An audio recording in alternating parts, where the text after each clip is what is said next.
Today, I'm going to tell you one of the saddest stories in Hollywood. 如果你很容易哭，你今天一定要准备很多卫生纸。我一开始研究这件事情，我以为是一个很简单的故事， but as I dug deeper, I found out that this is one of the most complicated, most depressing stories I've ever heard. I'm growing depressed.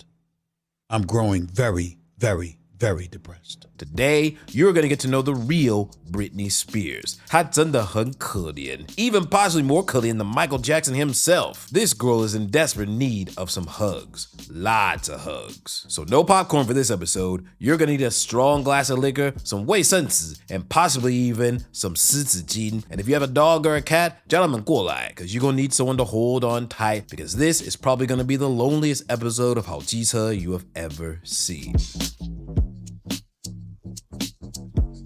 Childhood, arguably the most important period in any human life. Your habits, your psychology, and your character traits are all directly influenced by how you grew up. And the level of your parents' involvement and their personality traits can directly influence who you become. And nowadays, anyone with two loving parents who have a decent personality are considered lucky. But although Britney Spears had two parents, she was the most unlucky person of all. According to her book, Britney describes the negative impact of her father's alcoholism on her childhood. His drinking led to business failures and caused him to nearly go broke, but that wasn't even the half of it. Britney's father would often have mood swings and freak out on the family, causing him to storm out and disappear for days on end. You're a bit of a bastard, aren't you? Real talk. The words 安全感 weren't even in Britney Spears' vocabulary, yo. As a young girl, whenever she was in the car with her father, she witnessed him talking and arguing with himself. And looking back now, she concluded that her father's drinking was his way of self-medicating for some past trauma. Fun fact, Britney Spears grew up in the deep South,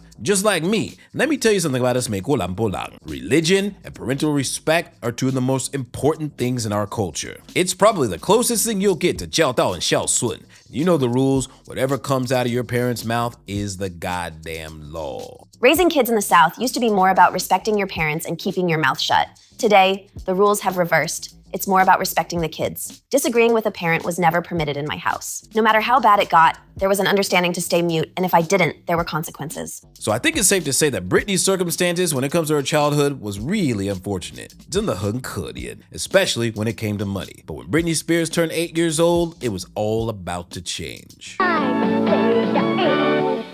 No love and sense, God knows what. You see, at that time, Britney Spears started performing and singing at a local church, and she very quickly gained a devout following to the point where she started going on church tours. And with that, her mother and father very quickly saw dollar signs in their eyes. So they took what very little money they had, moved their family from Louisiana up north to New York, and invested in Britney's singing career. And within a few months, Britney started appearing in TV ads and TV commercials. And soon after that, she got her first audition with Disney's The Mickey Mouse Club. And let me tell you, this is back in the day when Disney was on point. They were the top of the top, yo. Any young kid who went through the Mickey Mouse Club was guaranteed to become a star. Come on and shine. From the moment I met Britney, I knew she had the potential to be a star. Now, despite the fact that Britney completely nailed the audition and Disney was impressed, they decided that she was still too young. After all, the majority of their cast members were all in their early teens, and Britney was just 8 years old. So they made her a promise. Come back when you're 11 and we'll give you another shot. So, after 3 years of continuing to go on church tours, appear in TV commercials, and even winning national singing competitions, Britney Spears had a cult following, and at 11 years old, she went back to audition for the Disney Channel. And again, she nailed the audition, becoming the youngest member to join the cast of the Mickey Mouse Club. And her cast members included some of the biggest stars to date: Ryan Gosling, Christina Aguilera, Kerry Russell, and the two frontmen for the world-famous NSYNC band, JC Chasez, and another guy who would eventually become Britney Spears' first boyfriend. More on that later. So now, this 11-year-old kid should be ecstatic and excited to be part of such a great cast on such a very big show. But Britney's tenure at the Mickey Mouse Club was plagued with lots of drama and sadness behind the scenes. Every day when she went to work, Britney Spears would have to leave behind her alcoholic father's craziness and also her parents constantly fighting over money. And when she stepped on that set, she would have to completely clear her mind of all that sadness and turmoil and pretend to be one of the most happy-go-lucky Mouseketeers on the Mickey Mouse Club. One of the most adored and famous child stars on television? Yep. A happy childhood with a loving and adoring family? Nope. But pretty soon, that was all about to change, as one of Britney's cast members would ask her out on a date, and that date would lead to one of the most famous relationships in entertainment history. And it would also lead to the boy who asked her out, making her one of the most miserable women in entertainment history. And that boy's name was Justin Timberlake. What do you think is going on with Britney? I don't know, to be honest with you. I haven't spoken to her in years. Now, Britney Spears was only 11 years old whenever she joined the Mickey Mouse Club, and she was loved and adored by fans worldwide. She was the perfect child star, which is why everyone was completely shocked when at just 14 years old, she released a song that would become the most highest selling, most controversial song of all time. Give me a sign.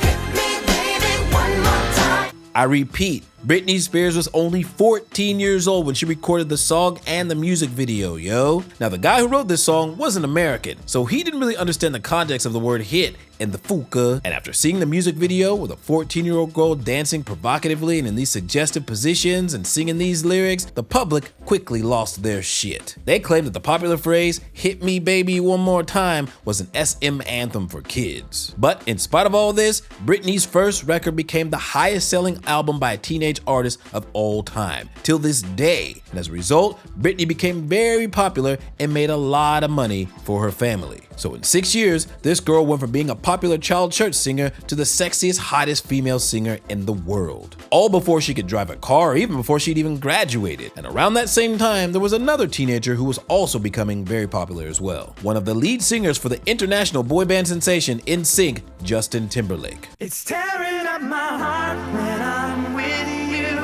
And having grown up together on the Mickey Mouse Club, these two would fall madly in love, and they would soon become the most followed, biggest celebrity couple under the age of 18. Young girls all over the world would become completely captivated by these two. And the best thing is that Justin Timberlake actually had a loving, supportive family, something that Britney Spears never had, and they would welcome her with open arms. And finally, Britney would have the thing that she had been lacking all along: a real family. She became so close with Justin Timberlake's family that she spent more time with them than she did her own family. And over the course of 3 years, she had finally made the decision that Justin Timberlake was the one. But I mean, I really thought that I was gonna be with him for the rest of my life. I did. But that would soon change, as on the set of filming this music video, something crazy happened. I can't help the way I feel, but my life has been so overprotected. She received a text message from Justin Timberlake saying 2 words: "It's over." So now, the relationship of one of the most biggest celebrity couples was over, all because of a damn text message. Now, the kind of official word was that because of their busy schedules, they weren't able to spend time together, so they had to end the relationship. So no one knows the real true reason behind their breakup. But when Justin Timberlake hired a Britney Spears lookalike to appear in this music video that would become one of his biggest hit songs, people started to speculate. Tell me you're ready now. It's so hard to just tell me you're ready now. Did Britney Spears cheat on Justin? Was she unfaithful? Well, after a long period of silence on Britney's part, she would eventually reveal this. I will always love him. He'll always have a special place in my heart. He is such a great person. And yet he's left the impression that you weren't faithful, that you betrayed the relationship. I think everyone has a side to their story. And to make them feel a certain way, and make them feel, you know, I'm not technically saying he's wrong, but I'm not technically saying he's right either. It would appear to me that although Britney Spears is trying to protect Justin Timberlake, she maintains that she was not unfaithful. But in the end, she lost a boyfriend, and most importantly, she lost a family. Justin's family was the family that Britney never had. And on top of this, she would also face some deep and sharp criticism about her image, saying that she was too sexy and she was a bad influence on kids. And one of the most harshest criticisms came from the wife of a very famous politician that would go a little bit too far. Really, if I had an opportunity to shoot Britney Spears, I think I would. I hate to say that, but like I said, I'm raising a boy, and I think, oh my goodness, what would I do if I had a daughter? God damn. I know this might be a term of phrase or a figure of speech, but a grown woman saying this about a teenage girl in public is not exactly a good look. Then, to add more insult to more injury, although Britney Spears was remaining silent on the matter, her boyfriend was being very public and revealing some very intimate shit about those two. The world has long been full of Madonna wannabes, and I might have even dated a couple. Did you Britney Spears? Yes or no? Oh man. Come on, man. Okay, I did it. No. Publicly, they'll claim to be virgins, but privately, he hid it. So now, Justin's fans are dogpiling on her, parents are piling on her image is being tarnished, and after all, 她是一个辣妹啊，她是很开放啊, so maybe she did that shit. Maybe she did cheat. Maybe. Maybe not. Maybe fuck yourself. And according to Britney's book, this will be the beginning of her foray into substance abuse. And her drug of choice, Adderall. Normally prescribed to people with ADHD, Britney would use this to keep her smiling in the face of lots of public criticism. It would also enable her to keep going on tour and working constantly without feeling tired. But on the flip side, it would also cause her to start making very bad decisions. And one of them would be one of the most terrible decisions she ever made: to marry her backup dancer. One look at Britney Spears' relationship history and you will very quickly see a behavioral pattern. She is very trusting of the people around her, from her agents to her managers to her co-stars, even her co-workers. And she admitted as such in her book. I can see now that you have to be smart enough, vicious enough, deliberate enough to play the game, and I did not know the game. I was truly innocent, just clueless. So I was young and I made a lot of mistakes. But I will say this, I wasn't manipulative, I was just stupid. So following her breakup with Justin Timberlake, Britney Spears was single for a bit, and then she became involved with her backup singer, Kevin Federline. And after only 3 months of dating, they became engaged. Weird. And if you think that's weird, it's about to get weirder. You see, within those 3 months, Britney Spears somewhere along the line found out through a friend that Kevin Federline not only had an ex-fiance, not only had a kid with his ex-fiance, but that his ex-fiance was 8 months pregnant with his second kid. Oh my God, I'm peeing a little bit. I'm peeing a little bit. Jesus, could you imagine walking down the aisle with a man you're gonna spend the rest of your life with, and when the minister says, "Do you take this woman to be your lawfully wedded wife, to have and to hold till death do you part?" And then this fool responds, "I do have an ex-fiance who's a mother of my kid, and also she's 8 months pregnant with my next kid. Sorry." Boy, I bet you Britney Spears hit him more than just one time. But in spite of all this, and in spite of every single one of Britney's friends and her family's objections, she went through with the marriage. And within 3 years, Britney Spears had 2 children by this dude. It is no small feat to convince a woman to marry you, but then to convince her to have your children? That's a whole other level of persuasion, yo. And this no-name backup singer convinced one of the most famous women in the world to do both. Wow, what a feeling. But if you look below the surface, you'll see that Britney's decisions was more about her wanting to have a normal family life. 20 years, I see myself around my pool with my kids running around. I definitely want to have a family, definitely. I would love to have a family. That would be when I'm the most content. My kids and just, they become your life. It's not all about you anymore. My ultimate goal is just to be a good person, a healthy person, and to have healthy kids. I want to be a young mom. That's my dream. You can judge me however you want, but that's what I want. Now, although Britney Spears might have had the purest intentions, she would soon hit another stroke of bad luck. She would encounter another in a long line of irresponsible men. You see, as a result of marrying one of the most famous and successful women on the planet, Kevin Federline would get his own fame by proxy, and he would eventually land a Super Bowl commercial and even try to release his own rap album. You need a sugar daddy, I'm the Mac. And if you need $1, holla, cause I got a whole stack. What? And as a result, he would come down with a very serious case of 她的舞者. He would start attending celebrity parties on his own, staying out late at night, and sometimes he wouldn't even return his own wife's phone calls. What every single one of Britney's friends and family had warned her was now seeing light. Kevin Federline was a goddamn gold digger, and he was parlaying his fame as a result of his marriage to her to further his career. And soon after that, there would be murmurs swirling of a divorce. My lawyer told me that if I didn't file for divorce, Kevin would. What I gathered from this was that Kevin wanted to file for divorce, but he felt guilty doing it. He knew that it would make him look better publicly if I was the one who led. My lawyer told me that Kevin was going to file for divorce no matter what. I was led to believe that it would be better if I did it first so that I wasn't humiliated. I didn't want to be embarrassed, so in early November 2006, when Jaden was almost 2 months old, I filed the papers. Kevin and I both asked for full custody of the boys. What I did not understand was that Kevin would then insist I pay for his legal bills. And because legally I had set the divorce in motion, I would be held responsible in the press for having broken up my young family. So now Britney Spears has lost yet another family. And to make matters worse, the paparazzi was all over her 24/7. And although it was pretty crazy, it was par for the course. I mean, she was pretty goddamn famous. But then they would take things to the next level.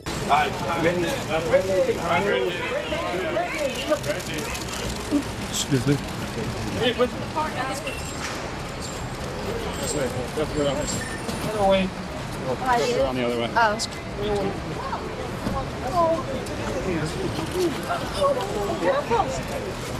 So as you can see in the video, Britney Spears is being blocked by the paparazzi and she has to go around to the other side while holding a baby in one hand and a cup of water in the other. And although she did slip and it was kind of scary, she didn't drop the baby and she didn't even spill the water, yo. Pretty badass if you ask me. And it should have ended there, but it was these few words that she uttered that would set the course of everything in motion. You guys give room, please. Give some room, please. Room, make room. And with this, the paparazzi was out for revenge. They would screenshot this photo of Britney Spears appearing to nearly drop her baby, and they would print the headline, "Britney Spears is a horrible mother. She almost drops her baby. Is she fit to be a mother?" And this would spread everywhere like wildfire. Is Britney wearing a bad outfit? Is Britney in a bad marriage? Is Britney a bad mom?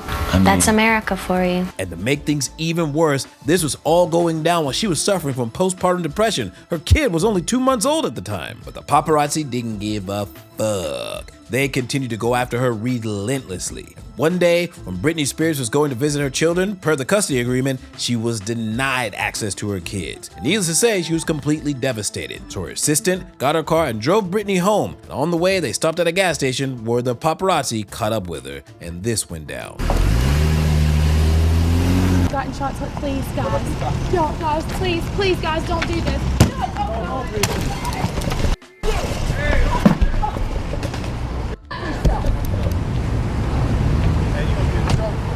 So in the video, you can hear Britney Spears' assistant pleading, begging with him to leave them alone. Today was not the day. This is probably one of the worst days of Britney Spears' life, but they didn't care. And this sent Britney Spears over the edge.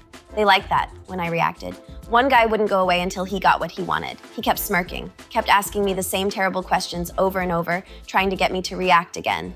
There was so much ugliness in his voice, such a lack of humanity. This was one of the worst moments of my whole life.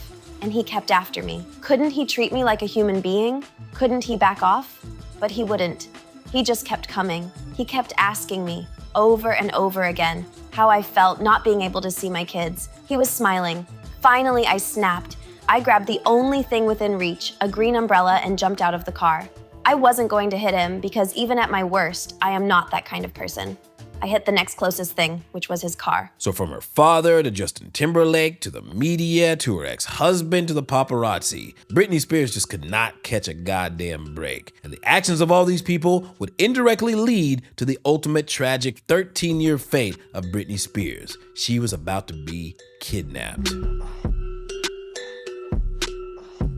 So let's have a brief recap on the miserable life of Britney Spears so far, shall we? The child of an alcoholic father who constantly fought with her mother and sometimes disappeared until eventually getting a divorce. First family, gone. Her first true love and the first person she wanted to marry dumped her via text messages and then publicly went around shaming her and revealing intimate details of the relationship and her sexuality. Second family, gone. The very public who praised her for her sexual energy was now criticizing and shaming her for it, calling her a bad influence on society. Then, her next true love used her fame and fortune to further his own fame and fortune, to the point where he sometimes, just like her father, disappeared on the family until eventually they ended in divorce, in which he forced her to pay for his divorce attorney fees. Third family, gone. Then, midway through postpartum depression, the paparazzi declares war on this woman, smearing her as the worst mother in the world. I think any woman who went through this would lose their goddamn mind. And then, this would all be compounded when the courts ruled that Britney Spears was unfit to be a parent and would grant full custody to Kevin.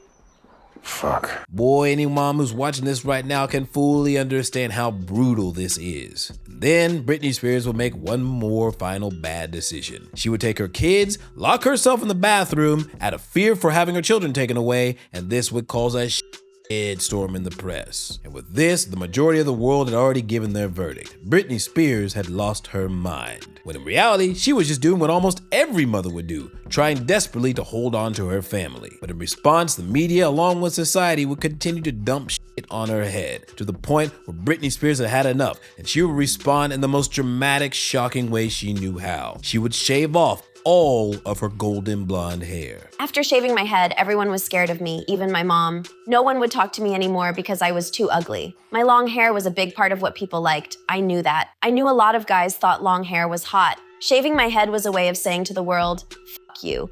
You want me to be pretty for you? Fuck you. You want me to be good for you? Fuck you. You want me to be your dream girl?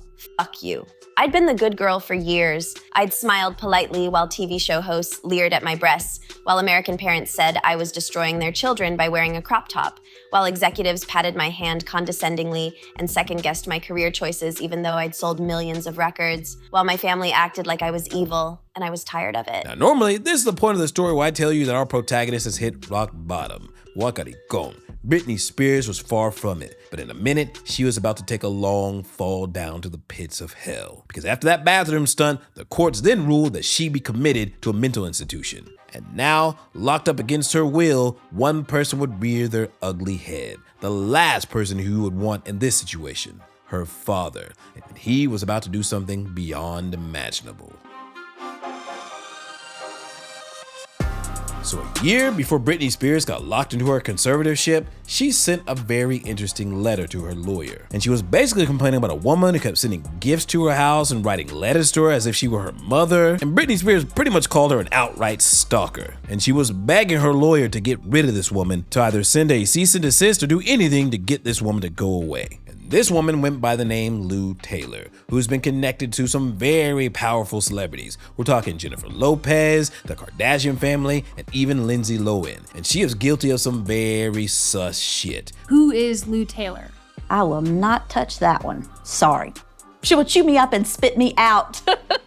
Lou Taylor sends an email to Jamie saying, I want a minimum of $500,000 a year or the 5%, whichever is greater. And Jamie said, approve. But that is a story for another time. If you'd like to hear more about that, leave a comment down below. Now, this is the part where I need to say this is hearsay and everything I'm saying is speculation, although you can find almost all of it online, yo. So please don't sue me, y'all. I mean you no harm, so please don't come at me. So soon after Britney Spears denied Lou Taylor access to her life, Lou Taylor went after another member of her family, her father. And around this time, Britney Spears' father was in deep debt. In fact, he was in the middle of filing for bankruptcy, and Lou Taylor saw an opportunity. She loaned Britney's father $40,000, and in return, Britney's father would give her access to Britney Spears. And according to Britney Spears herself, 6 weeks prior to her conservatorship, they would plot together to find a way to take control of Britney Spears' financial empire. And once Britney got locked up in that mental institution, these two saw their chance to strike. While Britney was incapacitated, Britney's father, who had been practically absent for the past few years, suddenly reared his ugly head and went to the courts to petition Britney Spears to be under conservatorship and have him as the legal guardian. This guy, who was a financial idiot and an alcoholic, now wanted control over Britney's finances. Even Britney Spears herself, who admitted that she had a few personal problems she needed to sort through, said that she would prefer any person off the street to her father being in charge of her. Here's where things are about to get deviously interesting. You see, the courts did grant Britney Spears' father the request for conservatorship, but it was initially only supposed to be a temporary arrangement of 2 months. But with the aid of a very sharp and smart lawyer provided by Lou Taylor herself, these three found a way to make this conservatorship permanent. Fun fact, there are 2 types of conservatorships. The first kind is personal, and this is usually instituted where a person has a mental capacity that doesn't exceed past a 6-year-old. So as a result, they need a guardian to help them make decisions regarding their personal life, and that person will control every aspect of their being, including what they put in their mouth. He had taken control of Britney's life, her house, and her finances, and even had been drugging her. Now, the second type is a conservatorship of the estate, which is where that person may be so physically incapacitated that they cannot make financial decisions, such as being in a coma, in which case the guardian will have complete control of all their finances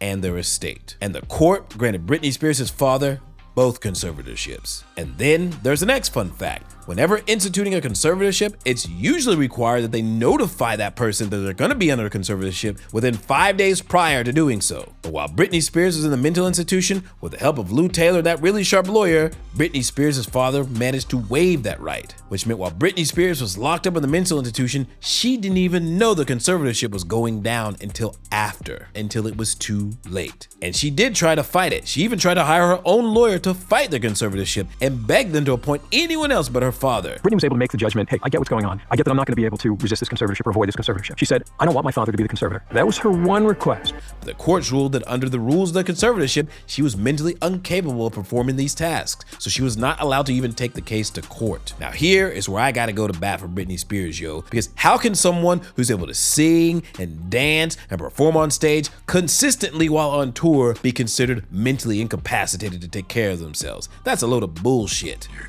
goddamn right. Now, the dark and gritty details have been fully documented in several documentaries, including the Netflix documentary and the award-winning one by the New York Times, Controlling Britney Spears. And if you have some time, I highly recommend you check it out. So, within a few months of being divorced and being placed under conservatorship, Britney's father demanded one more thing: that Britney get back to work. Under her conservatorship, she recorded an album which topped the charts, she went on tour, and she even landed a Vegas residency. Quite impressive for someone who's completely incapable of taking care of themselves, right? And within just a few years, Britney's net worth jumped to $200 million.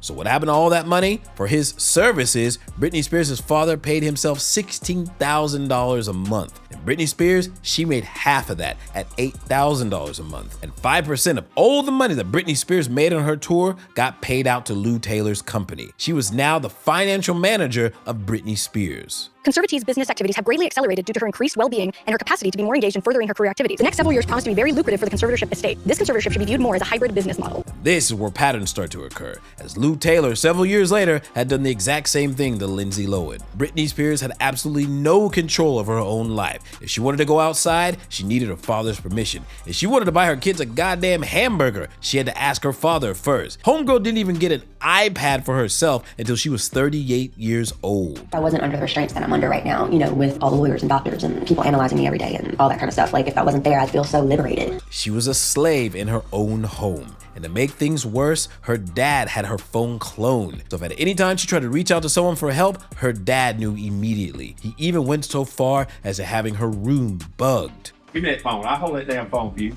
No, Daddy. And if at any point Britney Spears tried to rebel or violate the terms of her conservatorship, she would be taken back to the mental institution. Now, this period of abuse continued for 13 long years, completely out of the public eye, until Britney Spears got on Instagram and started making some very strange videos, which caught the attention of her hardcore fans. And after one post, one very concerned fan left a very interesting comment. He basically said that we are concerned for you. If you need help, please send us a message. Wear something yellow in your next Instagram post. And a few days later, Britney shows up in a post wearing a bright yellow shirt, holding flowers, essentially responding to their message. Britney Spears was in trouble. And this would kick off the worldwide Free Britney movement. And eventually, Britney Spears would take her father and Lou Taylor to court, her conservatorship would be ended, and Britney would be set free. But little did we know, it would all be too late. So after finally being freed from that horrible, oppressive conservatorship under her father, Britney Spears was now a free woman. She could come and go as she pleased, and she even married her boyfriend of 5 years. So the public assumed that things would eventually get back to normal. But they were far from right on that one. You see, Britney's behavior would become even more and more strange. She would start posting nude photos and videos of herself on Instagram. She would also make some weird cryptic posts, and there was even one time where she posted a video of her juggling knives in her underwear. And although she insisted that the knives were prop knives, upon further investigation, her fans really quickly figured out that she had some cuts on her lower back, some cuts on her leg, and she even had her hand completely bandaged up. Needless to say, she was not very convincing. And not long after that, there would be another announcement from Britney Spears. She had suffered a miscarriage. And then soon after that, after just 1 year of marriage, she would get a divorce. So now the public was starting to become more concerned for Britney Spears, yo. Because following that, she would get in a relationship with a guy who was a convicted felon, and these two would get in some very public spats that would become so extreme they would actually get kicked out of hotels and have to pay tens of thousands of dollars in damages. And there was even one instance that happened a couple of months ago where these two got in such a horrible fight they had to call the police, and both of them got kicked out. And in spite of all this, Britney Spears is still with this guy. He actually controls some aspects of her finances, yo. So for a long time up until now, Britney Spears has still failed to get the one thing she really wants: a true, solid family. I see myself in a big ranch with horses and 2 more children and my loving husband, and And with the recent outbursts and the weird Instagram posts, her hardcore fans are starting to ask a very difficult question. Was a conservatorship necessary? Does Britney Spears need mental help? If you ask me, I think she does have some pretty serious mental issues, but I think a lot of what's responsible for it is her horrible childhood at the hands of her father, her mistreatment at the hands of several horrible men in her life, the sexual exploitation of her at a young age in the entertainment industry, and of course, the horrible treatment of her by the media. What do you think it'll take to get the paparazzi to leave you alone? I don't know. I don't know. Is that one of your biggest wishes? In short, Britney Spears is in desperate need of a hug. Somebody hug this woman right now, yo, because the older she gets, the less likely this story has of having a happy ending. But that's just me. Let me know what you think down below. Remember to like, comment, subscribe, and I will see you on the flip side. Peace!